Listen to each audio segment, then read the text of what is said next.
The engine of America's greatness is not just its liberties, but the people's willingness to fight to keep them.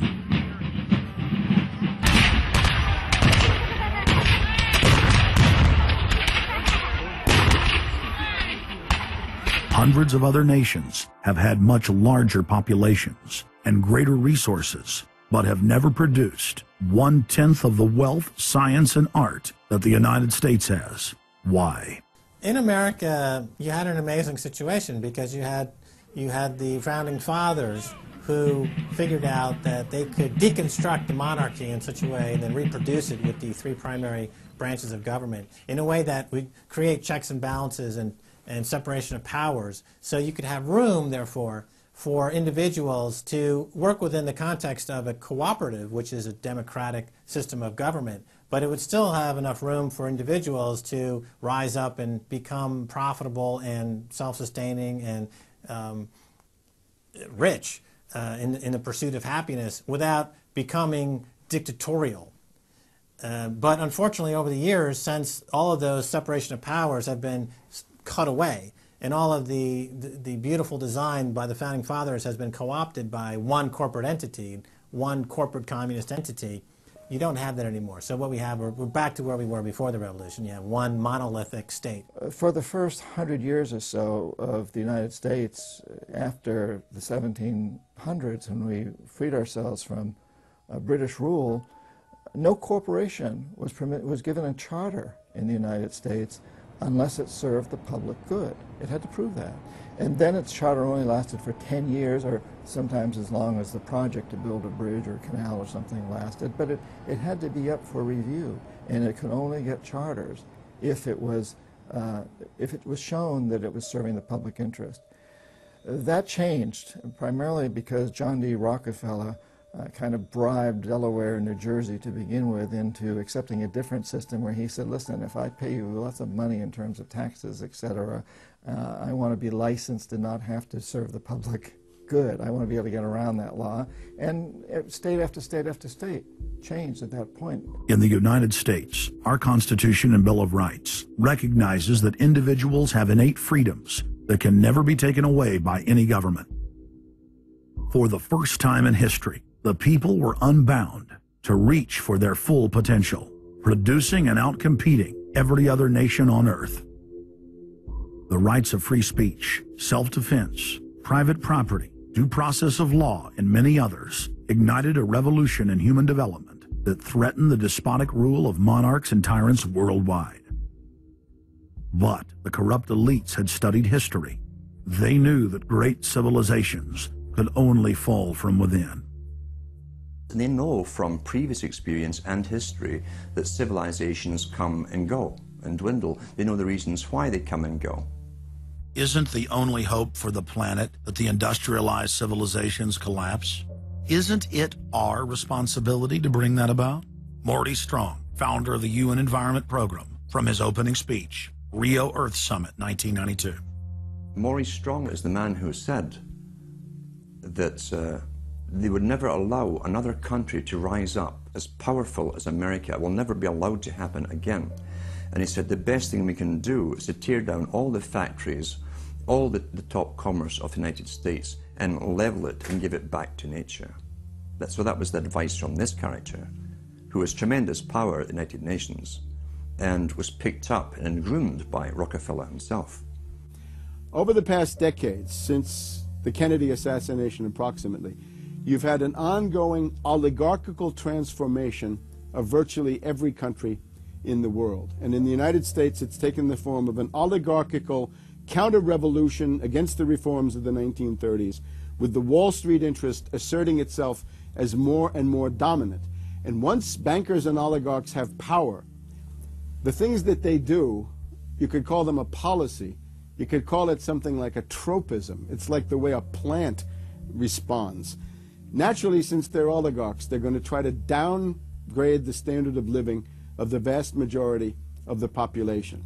They're going to claim that the world is overpopulated, that industrialization, industrial pollution, and overpopulation are the main problems that face the world.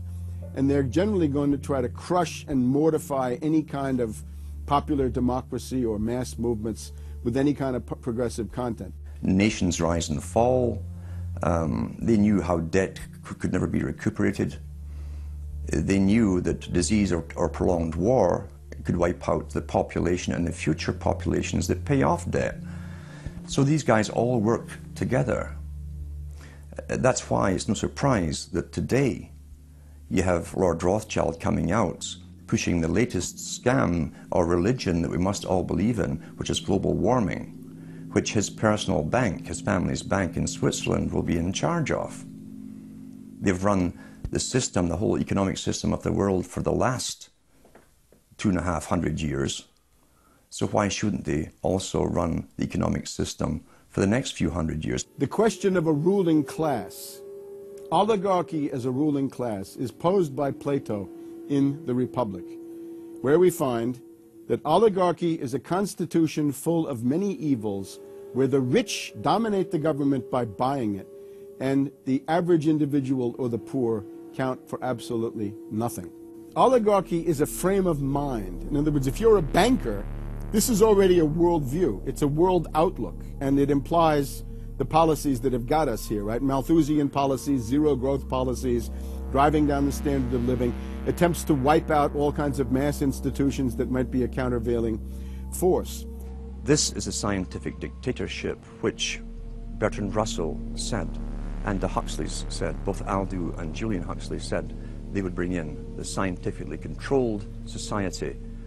It's not just family planning, which really means abortion and so on. It's global planning, which is literally sterilization and abortion worldwide for the ideal reduced society, and not just across the board, through genetics, through the Genome Project, through the constant IQ testing. Globalization has economically destroyed the world. You've got at least 40 to 50,000 people who die every day worldwide from starvation, malnutrition, and diseases which can be cured for pennies, such as diarrhea. And if you ask one of these Malthusian oligarchs, don't you think that something should be done to raise the standard of living in Africa or South Asia? They'll say, no, we can't do that. That would wound the planet. That would oppress Mother Earth. So that's oligarchy. Class consciousness in this sense is absolutely essential.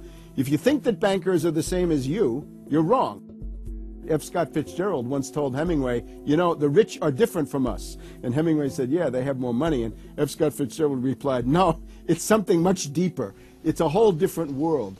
To be an oligarch, to be a Rockefeller or something of this sort, means that you're in a completely different world with values which are the reverse of human values. Now, if you allow the oligarchs to continue to dominate, the destruction of world civilization is a matter of a few decades at the very, very most. So, choose.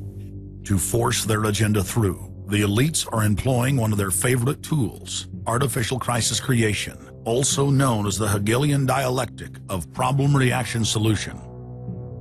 You never want a serious crisis to go to waste. And what I mean by that, it's an opportunity to do things that you think you could not do before. The Earth's ruling elite are first and foremost monopoly men. The founder of the Rockefeller clan summed it up simply when he said, competition is a sin. Rockefeller himself said that competition was a sin. And people quipped at that, thinking it was one of his little jokes. He made many jokes about saving pennies and stuff like this. But in reality, he was telling you a truth, that competition to a man like him, who worked for a much larger organization, competition truly was a sin.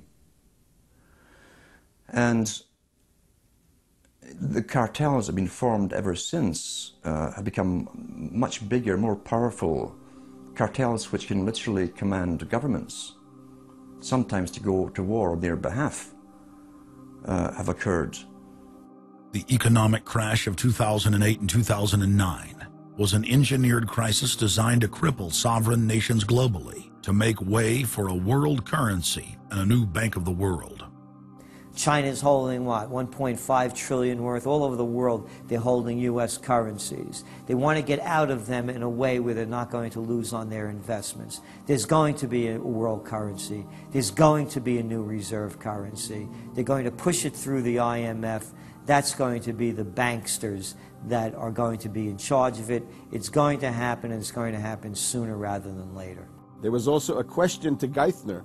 Do you think that the U.S. dollar ought to be replaced? And he blew it. He had a moment of candor where he said, yeah, we're considering that. So on that day, the dollar went down 1% within a couple of minutes. Chinese government proposal about a global currency and about the IMF regulations, the new IMF idea about the general agreements to borrow and having a faster ability to disperse to the emerging markets.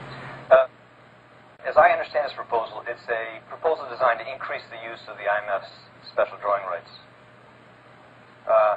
And we're actually quite open to that suggestion. Timothy Geithner's comment about global currency is not off the table because it's not off the table and it's going to come.